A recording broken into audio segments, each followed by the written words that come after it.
Vamos gravar o capítulo 4. Olá, tudo bem com vocês? Oi, pessoal. Então, a gente demorou porque muitas coisas, muitos compromissos, mas nós vamos gravar hoje o nosso capítulo 4 do livro de João. Vamos lá então. João. Você que está em casa aí, abra a sua Bíblia para você poder acompanhar junto com a gente o livro de João no capítulo 4. Bora lá, Mateus. Hoje nós vamos falar sobre a mulher de Samaria. Encontrou aí? Achei. Tá bom. Tá tendo ruídos externos, né? Passa caminhão lá embaixo na rua, vizinhança subindo aqui no andar, mas isso é normal porque nós estamos na nossa casa. Verdade. O texto diz assim: Quando, pois, o Senhor veio a saber que os fariseus tinham ouvido dizer que ele, Jesus, fazia e batizava mais discípulos que João, aí o verso 2 tem um parênteses, né? Se bem que Jesus mesmo não batizava, e sim os seus discípulos. Deixou a Judéia, retirando-se outra vez para a Galiléia. E era-lhe necessário atravessar a província de Samaria. Chegou, pois, a uma cidade samaritana chamada Sicar, perto das terras que Jacó dera a seu filho José. Ah, essa aqui é a parábola do bom samaritano. Essa é a parábola do bom samaritano ou não? Por quê? Não, né? De Samaria? Não. Não. A palavra do bom samaritano é outra, mas que acontecia... Em Samaria também. É, um homem de Samaria. Mas tá. por quê? Pelo seguinte, ó. Por muito tempo, as tribos de Israel elas foram divididas. Sim. E Samaria foi capital de um reino... Se não me engano, eram duas pro... Duas para o sul e 10 para o norte. É. Samaria era a capital do reino do norte e Jerusalém capital do reino do sul. Não é? O reino do norte ficou chamado como Israel, capital de Samaria. O reino do sul ficou chamado como tribo de Judá, com capital em Jerusalém. Então, mas essa aqui não é a parábola do bom samaritano, é uma outra história, tá bom? Tá. Então, era necessário atravessar a província de Samaria. Verso 5. Chegou, pois, a uma cidade samaritana chamada Sicar, perto das terras que Jacó dera a seu filho José. Estava ali a fonte de Jacó, onde saía a água, um poço.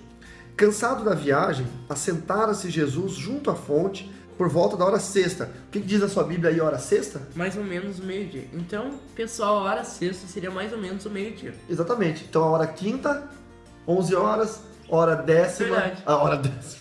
Décimo. Hora quinta, 11 horas, hora quarta hora, 10 horas, terceira hora, 9 horas, segunda hora, 8 horas e primeira hora, 7 horas. Mas tinha uma discrepância de entendimento que a primeira hora era às 6 da manhã. Por quê? Porque compreendia das 6 às 7, a segunda hora das 7 às 8, a terceira hora das 8 às 9, entendeu? Então aí provavelmente era das 11 às 12, ou seja, chegando ao meio-dia. Então, por isso que o texto diz aqui na sua tradução, mais ou menos meio-dia. Então a primeira hora ela compreendia das 6 da manhã às 7 da manhã e assim por diante, tá bom? Nisto veio uma mulher samaritana tirar água. Disse-lhe Jesus: dá-me de beber, pois seus discípulos tinham ido à cidade para comprar alimentos. Então lhe disse a mulher samaritana: como, sendo tu judeu, pedes de beber a mim, que sou mulher samaritana? Porque os judeus não se dão com os samaritanos, por causa da divisão das E tribos. lembrando que Jesus, ele não era da religião judaica. Ele era judeu. um judeu por ter nascido em Belém, capital da Judéia. Sim, explica para o povo, porque deve ter muitas pessoas que pensam que Jesus era judeu. Todo mundo acha assim, Jesus é judeu dos rabinos judaicos. Não. Ele era um judeu porque ele nasceu na tribo de Judá, na província de Judá, na capital da tribo de Judá, que é Belém. Tá? Não é o Belém do Pará aqui no Brasil. Tem gente que acha que Belém de Jesus é o Belém do Pará. Vamos lá. Verso 10. Replicou-lhe Jesus: se conheceras o dom de Deus e quem é o que te pede, dá-me de beber, tu lhe pedirias e ele te daria água da vida. Respondeu-lhe ela: Senhor, tu não tens com o que tirar a água, porque o poço é fundo. Onde, pois, tem água viva? Né? Água boa, água potável. És tu, porventura, maior que Jacó, nosso pai, que nos deu o poço, do qual ele mesmo bebeu, e bem assim seus filhos e seu gado? Afirmou-lhe Jesus: quem beber desta água, tornará a ter sede. Aquele, porém, que beber da água que eu lhe der, nunca mais terá sede. Pelo contrário, a água que eu lhe der será nele uma fonte a jorrar para a vida eterna. Do que Jesus estava falando? Estava falando do reino dos céus. Da vida eterna. Vida eterna. Do Espírito Santo, da salvação em Cristo, tá? E ela estava pensando que era uma água mesmo. Porque ela nunca mais ia ter sede, ia beber aquela água e falar, nossa, não tenho mais sede? Porque Jesus estava falando numa linguagem metafórica, Claro. não é? Estava falando por alegorismo. Aquele povo não entendia alegorismo ainda. Sério? Ia demorar alguns séculos para eles Nossa, entenderem. então Jesus estava muito na frente deles. Como ser humano, Jesus sempre foi um ser humano à frente do tempo dele, Legal, apesar de ser Deus. verdade.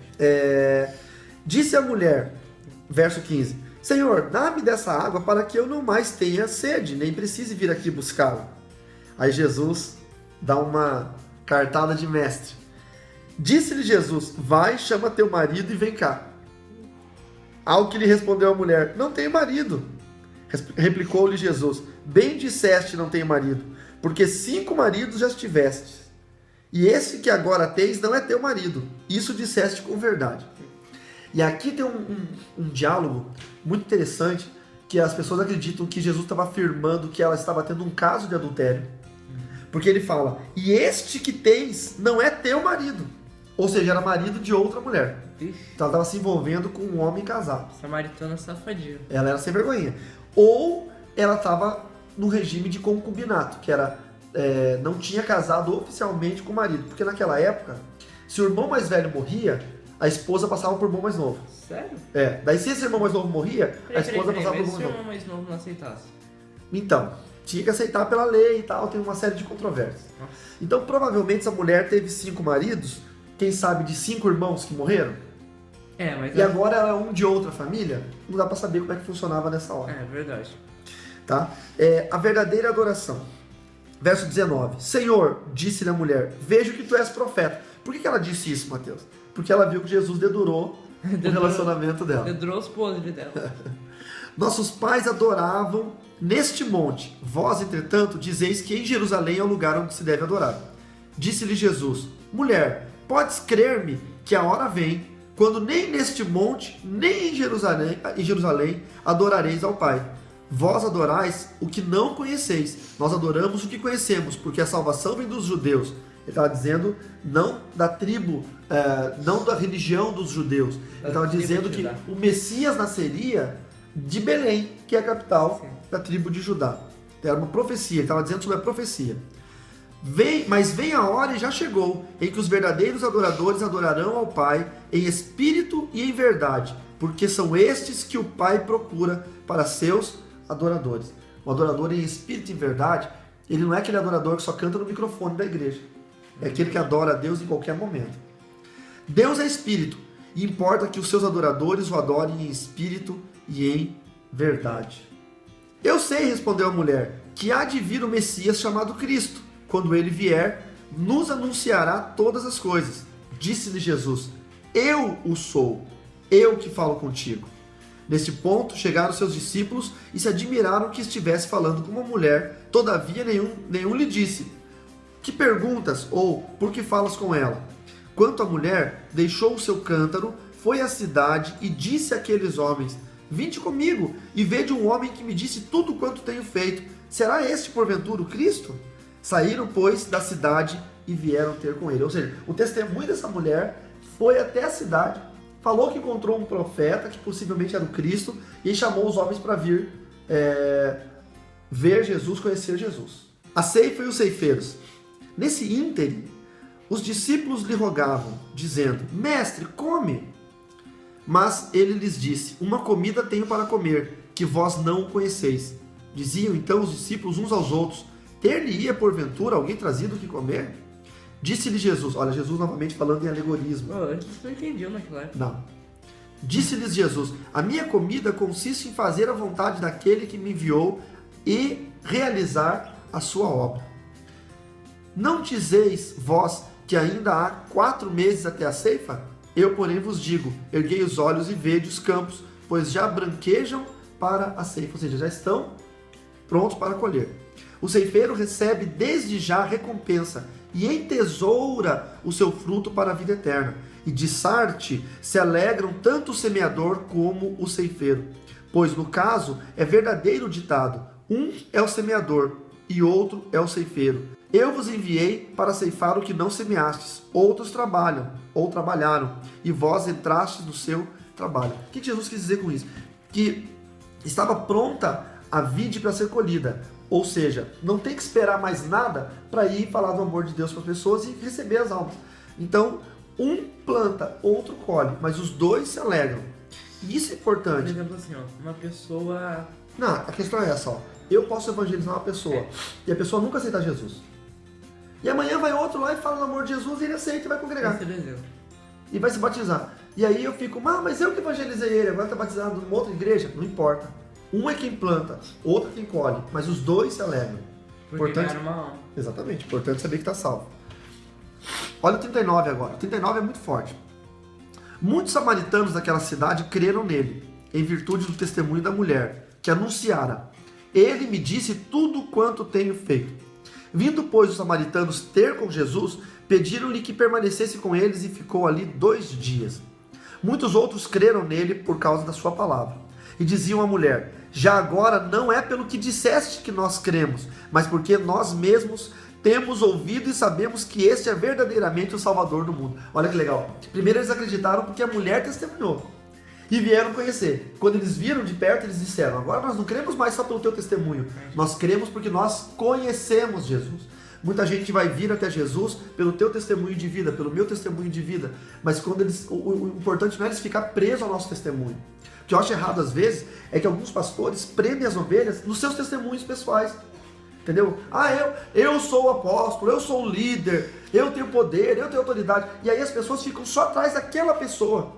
Os samaritanos não. Eles ouviram o testemunho da mulher e foram atrás de Jesus. Conhecendo Jesus, eles falaram: agora nós cremos porque ouvimos a salvação vindo de Jesus. Tá, o verso 43. Antes no meu tem um subtítulo. Jesus cura o filho de um funcionário público. É isso aí. Mas quem é este funcionário público? Você já vai ver. Bom, ali no 43. Passados 2 dias, partiu dali para a Galiléia, porque o mesmo Jesus testemunhou que um profeta que não tem honra na sua própria casa, ou na sua própria terra. Assim, quando chegou a Galiléia, os galileus o receberam, porque viram todas as coisas que ele fizera em Jerusalém, por ocasião da festa, a qual eles também tinham comparecido. Dirigiu-se de novo a Caná da Galiléia, onde da água fizera vinho. Ora, havia um oficial do rei, cujo filho estava doente em Cafarnaum. Tendo ouvido dizer que Jesus viera da Judéia para a Galiléia, foi ter com ele e lhe rogou que descesse para curar seu filho, que estava à morte. Então Jesus lhe disse: se porventura não virdes sinais e prodígios, de modo nenhum crereis. Rogou-lhe o oficial: Senhor, desce antes que meu filho morra. Vai, disse-lhe Jesus, teu filho vive. O homem creu na palavra de Jesus e partiu. Já ele descia quando seus servos lhe vieram ao encontro, anunciando-lhe que seu filho vivia. Então indagou deles a que hora seu filho se sentira melhor. Informaram: ontem, à hora 7ª, a febre o deixou. Hora 7ª é? 1h da tarde. 1h da tarde. Com isso, reconheceu o pai ser aquela precisamente a hora em que Jesus lhe dissera: teu filho vive, e creu ele e toda a sua casa. Foi este o segundo sinal que fez Jesus depois de vir da Judéia para a Galiléia. Olha que incrível. Jesus só deu uma palavra: vai, teu filho está vivo. E ele creu. Sabe o que significa isso, meu filho? O poder da crença. Quando você crê em Jesus, quando uma palavra é liberada, mesmo contra todas as possibilidades, mesmo contra tudo que está sendo falado, mesmo contra o que o médico está dizendo, mesmo contra tudo, você crê em Jesus, o milagre acontece na hora que a palavra é liberada. Tá?